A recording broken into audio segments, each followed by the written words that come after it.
ओम शांति 13/6/2025 प्रातः मुरली। ओम शांति। बाप दादा मधुबन।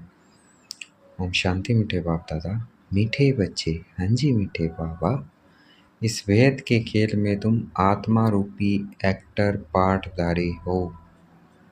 तुम्हारा निवास स्थान है स्वीट साइलेंस होम, जहाँ अब जाना है। प्रश्न: जो ड्रामा के खेल को यथार्थ रीति जानते हैं, उनके मुख से कौन से शब्द नहीं निकल सकते?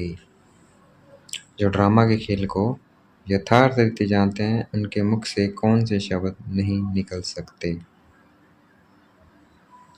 उत्तर: यह ऐसा नहीं होता था तो ऐसे होता, यह होना नहीं चाहिए, ऐसे शब्द ड्रामा के खेल को जानने वाले नहीं कहेंगे। तुम बच्चे जानते हो, यह ड्रामा का खेल जूं मिसल फिरता रहता है। जो कुछ होता है सब ड्रामा में नूंद है, कोई फिक्र की बात नहीं है। ओम शांति।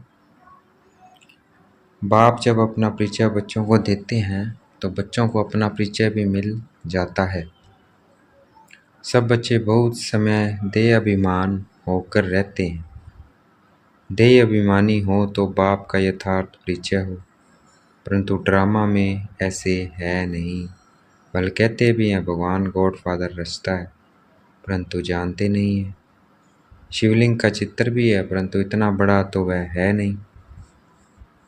यथार्थ रीति न जानने के कारण बाप को भूल जाते हैं। बाप है भी रचता, जरूर रचेंगे भी नई दुनिया।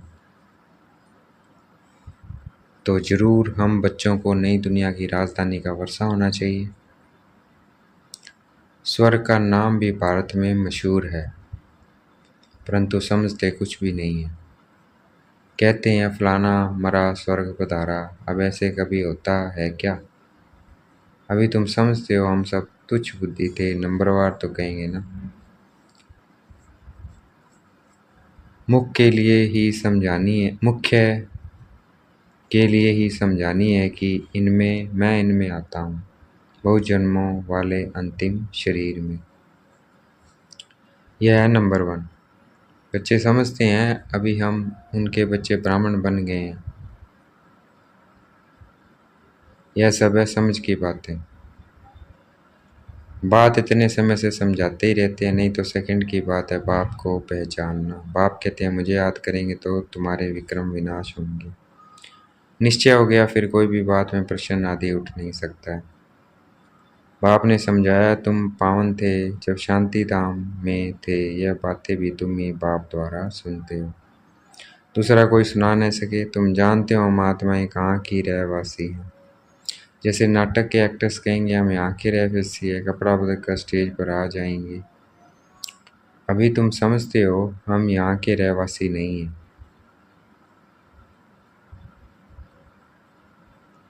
यह एक नाटकशाला है। यह भी बुद्धि में आया है कि हम मूल वतन के निवासी हैं, जिसको स्वीट साइलेंस होम कहा जाता है। इसके लिए ही सब चाहते हैं, क्योंकि आत्मा दुखी है ना। तो कहते हैं हम कैसे वापस घर जाएं, घर का पता न होने के कारण भटकते हैं। अभी तुम भटकने से छूटे, बच्चों को मालूम पड़ गया है अभी तुमको सचमुच घर जाना है। अहम आत्मा कितनी छोटी बिंदी है। यह भी वंडर है जिसको कुदरत कहा जाता है। इतनी छोटी बिंदी में इतना पाठ भरा हुआ है। परमपिता परमात्मा कैसे का पाठ बजाते हैं यह भी तुम जान गए हो। सबसे मुख्य पाठधारी वह है, करण करावनहार है ना। तुम मीठे मीठे बच्चों को यह अभी समझ में आया है कि हम आत्माएं शांति धाम से आती हैं। आत्माएं कोई नई थोड़ी निकलती हैं जो शरीर में प्रवेश करती हैं, नहीं। आत्माएं सभी स्वीट होम में रहती हैं, वहाँ से आती है पाठ बजाने। सभी को पाठ बजाना है। यह खेल है, यह सूर्य चांद स्टार्स आदि क्या है? यह सब बत्तियाँ हैं जिसमें रात और दिन का खेल चलता है। कई कहते हैं सूर्य देवताएं नमः, चंद्रमा देवताएं न, परंतु वास्तव में यह कोई देवताएं है नहीं। इस खेल का किसी को मालूम नहीं है। सूर्य चांद को भी देवता कह देते हैं, वास्तव में है इस सारे विश्व नाटक के लिए बत्तियां हैं। हम रहवासी स्वीट साइलेंस होम के, यहाँ हम पाठ बजा रहे हैं। यह जू मिसल चक्कर फिरता रहता है। जो कुछ होता है ड्रामा में नूंद है। ऐसे नहीं कहना चाहिए कि ऐसे नहीं होता था तो ऐसे होता। यह तो ड्रामा है ना। मिसला जैसे तुम्हारी माँ थी, ख्याल में तो नहीं था ना कि चली जाएगी। अच्छा, शरीर छोड़ दिया ड्रामा। अब अपना नया पार्ट बजा रही है, फिक्र की कोई बात नहीं है।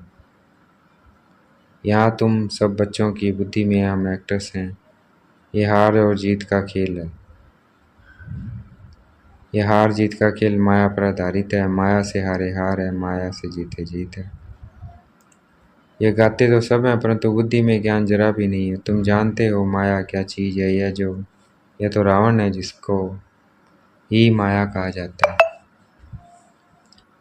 धन को संपत्ति कहा जाता है, धन को माया नहीं कहेंगे। मनुष्य समझते हैं इनके पास बहुत धन है तो कह देते हैं माया का नशा। लेकिन माया का नशा होता है क्या? माया को तो हम जीतने की कोशिश करते हैं, तो इसमें कोई भी बात में संशय नहीं उठना चाहिए।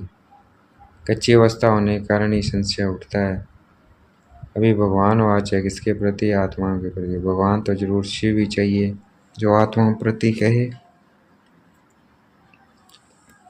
श्री कृष्ण तो देहधारी है, वे आत्माओं प्रति कैसे कहेंगे? तुमको कोई देहधारी ज्ञान नहीं सुनाते हैं। बाप को तो देह है नहीं, और तो सबको देह है। जिनकी पूजा करते हैं उनको याद करना तो सहज है। ब्रह्मा विष्णु शंकर को कहेंगे देवता, शिव को भगवान कहते हैं। ऊंचते ऊंच भगवान, उनको देह है नहीं।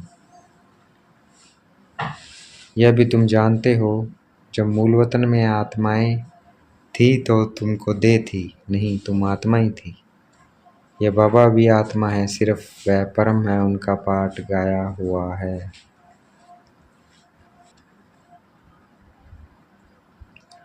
पाठ बजा कर गए हैं तभी पूजा होती है, परंतु एक भी मनुष्य नहीं जिसको यह मालूम हो 5000 वर्ष पहले भी परमपिता परमात्मा रचता आया था।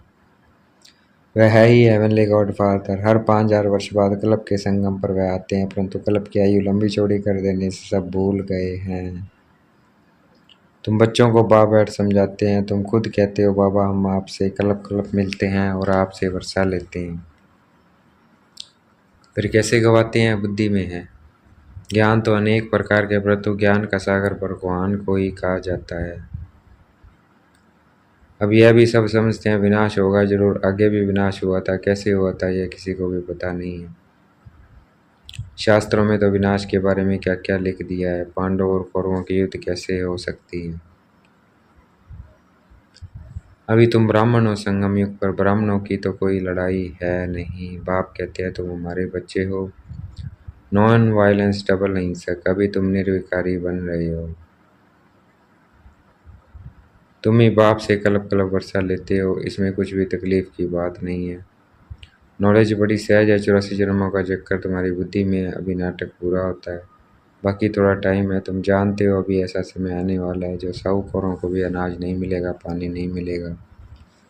इसको कहा जाता है दुख के पहाड़। खून नायक खेल है ना। इतने सब खत्म हो जाएंगे। कोई भूल करते हैं तो उनको दंड मिलता है। इन्होंने क्या भूल की? सिर्फ एक भूल की है, जो बाप को भूले हैं। तुम तो बाप से राजाई ले रहे हो, बाकी मनुष्य तो समझते हैं मरे कि मरे। महाभारत लड़ाई थोड़ी भी शुरू हुई तो मर जाएंगे। तुम तो जीते हो ना। तुम ट्रांसफ़र होकर अमरलोक में जाते हो इस पढ़ाई की ताकत से। पढ़ाई को सोर्स ऑफ इनकम कहा जाता है। शास्त्रों की पढ़ाई है, उससे भी इनकम होती है, परंतु वह पढ़ाई है भक्ति की। अब आप कहते हैं मैं तुमको लक्ष्मी नारायण जैसा बनाता हूँ, तुम अभी स्वच्छ बुद्धि बनते हो। तुम जानते हो हम ऊंचते ऊंच बनते हैं, फिर पुनर्जन्म लेते लेते नीचे उतरते हैं। नए से पुराना होता है। सीढ़ी जरूर उतरनी पड़े ना। अभी सृष्टि की भी उतरती कला है। चढ़ती कला थी तो इन देवताओं का राज्य था, स्वर्ग था, अभी नरक है। अभी तुम फिर से पुरुषार्थ कर रहे हो स्वर्गवासी बनने के लिए। बाबा बाबा करते रहते हो, ओ गॉड फादर क्या पुकारते हैं, परंतु यह थोड़ी समझते हैं कि वह आत्माओं का बाप ऊंचते ऊंच है, हम उनके बच्चे। फिर दुखी क्यों? अभी तुम समझते हो दुख भी होना ही है। यह सुख और दुख का खेल है ना। जीत में सुख है, हार में दुख है। बाप ने राज्य दिया, रावण ने छीन लिया। अभी तुम बच्चों की बुद्धि में है, बाप से हमको स्वर्ग का वर्षा मिलता रहता है। बाप आया हुआ है, अभी सिर्फ बाप को याद करना है तो पाप कट जाए। जन्म जन्मांतर का सिर पर बोझा है ना, यह भी तुम जानते हो। तुम कोई बहुत दुखी नहीं होते हो, कुछ सुख भी है आटे में नमक। इसको कांग विष्टा समान सुख कहा जाता है। तुम जानते हो सर्व का सतगति दाता एक ही बाप है, जगत का गुरु भी एक ठहरा। वानप्रस्थ में गुरु किया जाता है, अभी तो छोटे को भी गुरु करा देते कि अगर मर जाए तो सतगति को पाएंगे। बाप कहते हैं वास्तव में किसी को भी गुरु नहीं कह सकते। गुरु वह जो सदगति दे, सदगति दाता एक ही है। बाकी क्राइस्ट बुद्ध आदि कोई भी गुरु नहीं। वे आते हैं तो सबको सदगति मिलती है क्या? क्राइस्ट आया, उनके पीछे सब आने लगे जो भी उस धर्म के थे। फिर उनको गुरु कैसे कहेंगे जबकि ले आने के लिए निमित्त बने हैं। पतित पावन एक ही बाप को कहते हैं, वह सबको वापस ले जाने वाला है। स्थापना भी करते हैं, सिर्फ सबको ले जाएं तो प्रलय हो जाए। प्रलय तो होती नहीं है। सर्वशास्त्र में शिरोमणि श्रीमद् भागवत गीता गाई हुई है। गायन है यदा यदा ही धर्म से ग्लानि भवति भारत अभ्युत्थानम धर्म से तदानीं सृजाम्यहम्। भारत में ही बाप आते हैं। स्वर्ग की भाषा ही देने वाला बाप है, उनको भी सर्वव्यापी कह देते हैं। अभी तुम बच्चों को खुशी है कि नई दुनिया में सारे विश्व पर एक हमारा ही राज्य होगा। उस राज्य को कोई छीन नहीं सकता। यहाँ तो टुकड़े टुकड़े पर आपस में कितना लड़ते रहते हैं। तुमको तो मज़ा है, खगियाँ मारनी है। क्लब क्लब बाबा से हम वर्षा लेते हैं तो कितनी खुशी होनी चाहिए। बाप कहते हैं मुझे याद करो, फिर भी भूल जाते हैं। कहते हैं बाबा योग टूट जाता है। बाबा ने कहा है योग अक्षर निकाल दो, वह तो शास्त्रों का अक्षर है। बाप कहते हैं मुझे याद करो। योग भक्ति मार्ग का अक्षर है। बाप से बादशाही मिलती है स्वर्ग की, उनको तुम याद नहीं करेंगे तो विक्रम विनाश कैसे होंगे, राजाई कैसे मिलेगी। याद नहीं करेंगे तो पद भी कम हो पड़ेगा, सजा भी खाएंगे। यह भी अकल नहीं है, इतने बेसमझ बन पड़े हैं। मैं कलब कलब तुमको कहता हूँ मामे कम याद करो, जीते जी इस दुनिया से मर जाओ। बाप की याद से तुम्हारे विक्रम विनाश होंगे, तुम विजय माला का दाना बन जाएंगे। कितना सहज है। ऊँचते ऊँच शिव बाबा और ब्रह्मा दोनों हाईएस्ट हैं। वो परलौकिक है और यह अलौकिक। बिल्कुल साधारण टीचर हैं, वह टीचर फिर भी सजा देते हैं। यह तो पुचकार देते रहते हैं, कहते हैं मीठे बच्चे बाप को याद करो, सतो प्रधान बनना है। पतित पावन एक ही बाप है, गुरु भी वही ठहरा और कोई गुरु हो न सके। कहते हैं बुद्ध पार निर्वाण गया, यह सब घोड़ा है, एक भी वापस जा न सके। सबका ड्रामा में पार्ट है। कितनी विशाल बुद्धि और खुशी रहनी चाहिए। ऊपर से लेकर सारा ज्ञान बुद्धि में है। ब्राह्मण ही ज्ञान उठाते हैं, न शूद्र में न देवताओं में ये ज्ञान है। अब समझने वाला समझे, जो न समझे उनका मौत है। पद भी कम हो जाएगा। स्कूल में भी नहीं पढ़ते हैं तो पद कम हो जाता है। अलग बाबा बे बादशाही, हम फिर से अपनी राजधानी में जा रहे हैं। ये पुरानी दुनिया ख़त्म हो जाएगी। अच्छा, देखेंगे बाप दादा याद प्यार दे रहे हैं। मीठे मीठे सिकलते बच्चों प्रति माता पिता बाप दादा का याद प्यार। गुड मॉर्निंग रूहानी बाप की, रूहानी बच्चों को नमस्ते। हमें भी याद प्यार देना है। हम रूहानी बच्चों की, रूहानी बाप दादा को दिल व जान शिकवा प्रेम से बेहद का याद प्यार और नमस्ते। धारणा के लिए मुख्य सार, बाप हमें ऐसे नए विश्व की रजाई देते हैं जिसे कोई भी छीन नहीं सकता है। इस खुशी में खगियाँ मारनी है। विजय माला का दाना बनने के लिए जीते जी इस पुरानी दुनिया से मरना है। बाप की याद से विक्रम विनाश करने हैं। आज का वरदान है, देखेंगे बाप दादा ने मस्तक पे हाथ रखा वरदान दे रहे हैं। अपनी पावरफुल स्टेज द्वारा सर्व की शुभ कामनाओं को वर्णन करने वाले महादानी भव। अपनी पावरफुल स्टेज द्वारा सर्व की शुभ कामनाओं को वर्णन करने वाले महादानी भव। पीछे आने वाली आत्माएं थोड़े में ही राजी होंगी, क्योंकि उनका पाठ ही कना दाना लेने का है। तो ऐसी आत्माओं को उनकी भावना का फल प्राप्त हो, कोई भी वंचित न रहे। इसके लिए अभी से अपने को सर्व शक्तियाँ जमा करो। जब आप अपनी संपूर्ण पावरफुल महादानी स्टेज पर स्थित होंगे तो किसी भी आत्मा को अपने सहयोग से मादान देने के कर्तव्य के आधार से शुभ भावना का स्विच ऑन करते ही नज़र से निहाल कर देंगे। आज का स्लोगन है, सदा ईश्वरीय मर्यादा पर चलते रहो तो मर्यादा पुरुषोत्तम बन जाएंगे। अव्यक्त इशारे, आत्मिक स्थिति रहने का अभ्यास करो, अंतर्मुखी बनो। जब सेवा की स्टेज पर जाते हो तो यह अनुभव होना चाहिए कि यह आत्माएं बहुत समय की अंतर्मुखता की रूहानियत की गुफा से निकल सेवा के लिए आई है।